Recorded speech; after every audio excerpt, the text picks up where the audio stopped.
oyster hash, but this is what I'm looking for right there. You see that guy right there? That could be, yeah, that's most likely a piece of ammonite partial right there. We can see his ribbing right there. It's got a little bit of a turn to it at the top. That makes me think ammonite over nathia or scallop. So that's our first little find here. Nice start. Now we will probably have an opportunity to see many of these today. Say Exogyra oyster shell, one there. There's a smaller one right here, maybe a better quality one right here. Yeah, you can see his hook on his tail a little better right there. That's a pretty nice specimen. So I don't have a lot of time before it gets just like 1,000 degrees. I want to try and just look at some of this gravel headed that way. We might cross over and look at that stuff right over there. Let's just see how things go. I'm not really dressed for this today either. I got my hey dudes on and my jeans. Oh, there's a nice little piece of fossil hash right there. Look at that.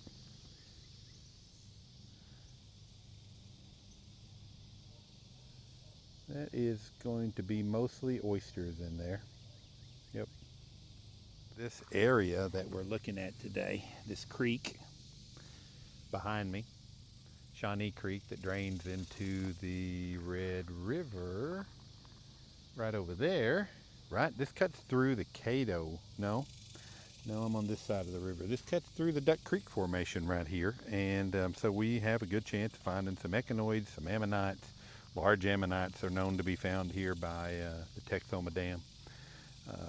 Gastropods, different types of bivalves, including the oysters that we've been seeing. So the potential is here to see all kinds of cool things. The glare is pretty awful today off my phone, but this is a very interesting bit of, well, where am I? There I am. This is a very interesting bit of symmetry right there. And if you look around, almost everything else you see here is angular and cobbled and not symmetrical, right? There's an oyster shell, and there's another oyster shell and another oyster shell, but this is even different from those. So, you couldn't see any of that, could you? So this is its valve back here towards the end, and this would be the ventral portion, and this would be the dorsal portion that's mostly broke off there on this side, on the top. Anyway, that's a nice, cool little bivalve. That looks like a big piece of oyster right over here. Big, thick piece of an oyster shell right there. Got a couple of things going on in here. Lots of oyster pieces. That's going to be the theme of the day. There's just a ton of them here. Oh, there's something interesting right there.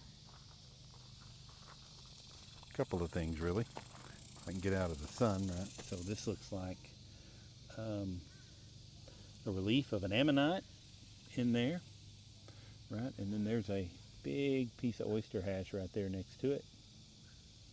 That's pretty cool. Here, there it is, right there. So what we find with all this limestone around is that we often find calcite crystals here. And that's what we have here, is a beautiful little calcite crystal. It's soft. You can't quite scratch it with your fingernail, but it'll scratch easily with a penny or a knife. I think it ranges from white to root beer colored to yellow in this area, but that's a nice little calcite crystal right there. There are a couple of pieces of pyrite laying around here. You can see the rusty stains right here. Well, if we pick this up and look at it, we'll see that it's got just a little bit of sparkle to it. Well, I don't know if it's coming through in the camera or not, but it's got a little bit of sparkle to it, and that is the iron pyrite in that shale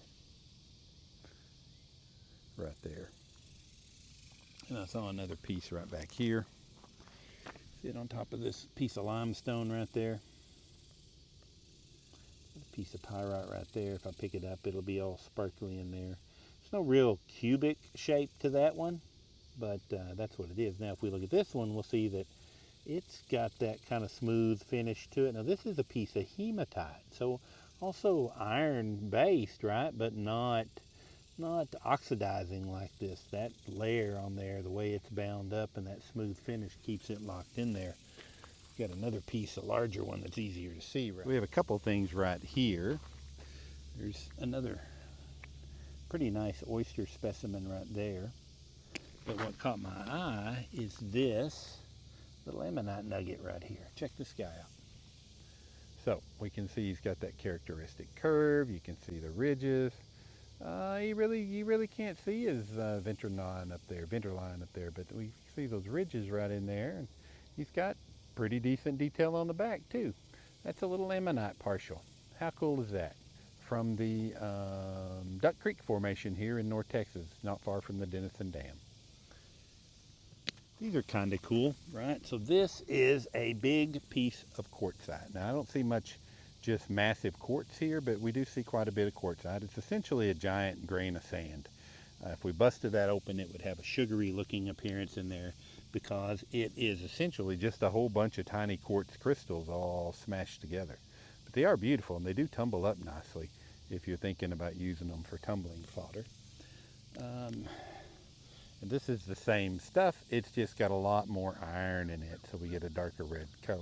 Now sometimes that permeates it, and sometimes it's just on the surface, and you don't really know which it's going to be until you actually tumble it out.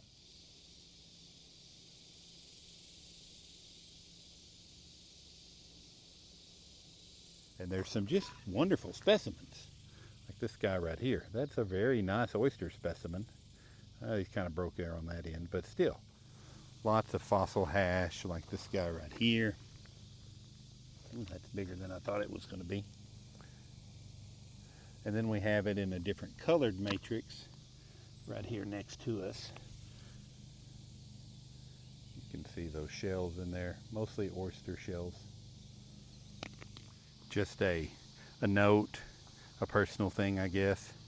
These things, these plants right here, I can't remember the name of them. They're all over the place. But they make the day a little rough because the shadows that they throw are those little lines that look like ridges, and ridges are one of the things I've trained my brain to look for around here. So sometimes I'm grabbing stuff or going for stuff that's just shadow. Well, I see some ridges on this piece right here.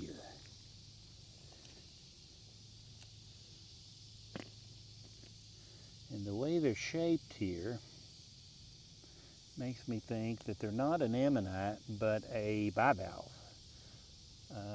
Inoceramus, I think is what it's called.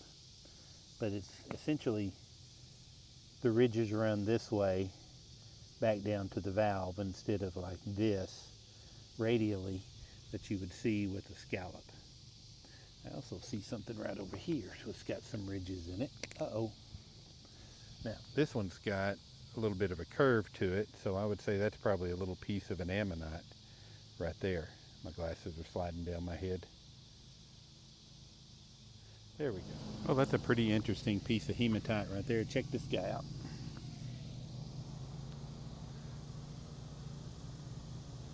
That's a pretty cool looking piece, huh?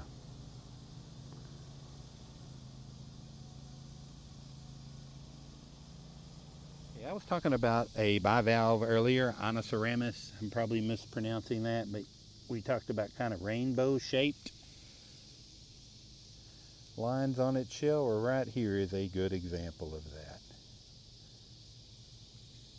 That is a steinkern of a bivalve, and I'll have to look up the name, but I think it's Inoceramus, something like that.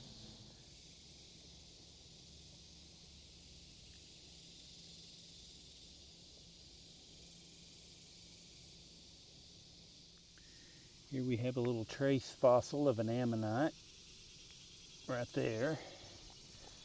Anything else on that rock? Nope, I think that's the coolest thing on that one.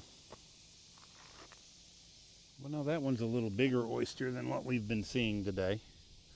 Good specimen. Got some matrix on him right there. You can see his curl coming around there.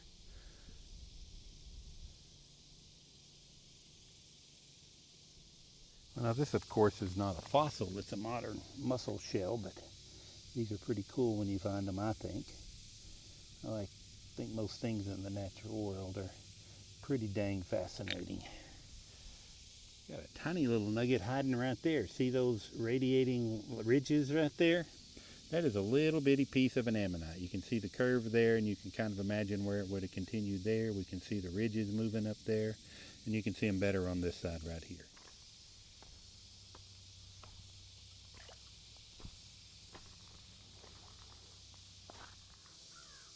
Oh, look at that right there. Right there under my feet.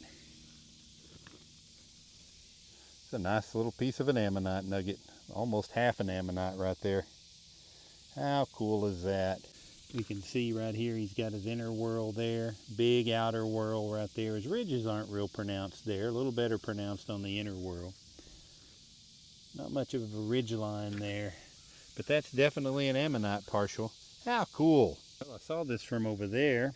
I thought this might be a coprolite, but it's not. It is just a big old piece of quartzite, like a giant grain of sand. It is heavy for its size. Oh my goodness. Got a cool piece right here. We can see that there's some ridging right there. We've got a trace fossil there. And then if we look on this side, we can see a little trace fossil of an ammonite right there. Not much else going on there, but those two little trace pieces are pretty cool looking. And then of course this is an oyster. That's an oyster right there. Ooh. And that's just a whole bunch of oysters. Goodness gracious. What a cool place this is. Well, I'm not sure about that one right there. He's pretty symmetrical, but he doesn't really have the features that I'm looking for. He looks like he could have been heart-shaped. Doesn't really, he could be a smashed up eckie and a very worn one, but I don't see any trace of his petaloid on there. Oh my goodness, but he is almost the right shape. Yeah, I don't know.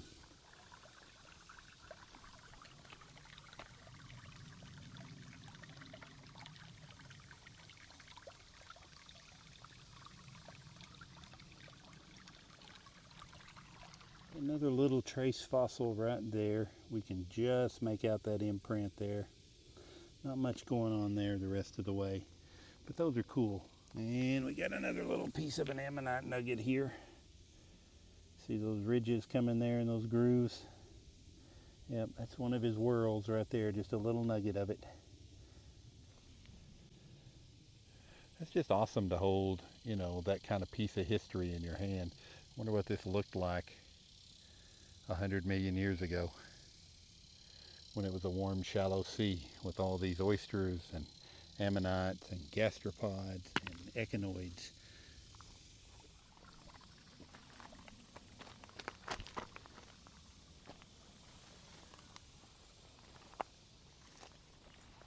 Joining me today as we walked around and looked here just south of the just west of the Denison Dam. See what we could find here today. I just had a few minutes, so it was worth the walk around. We found lots of oysters, some cool hematite, some pyrite, lots of ammonite nuggets. I wish we'd have found an echinoid. I like to find the echinoids here, but we had a great day.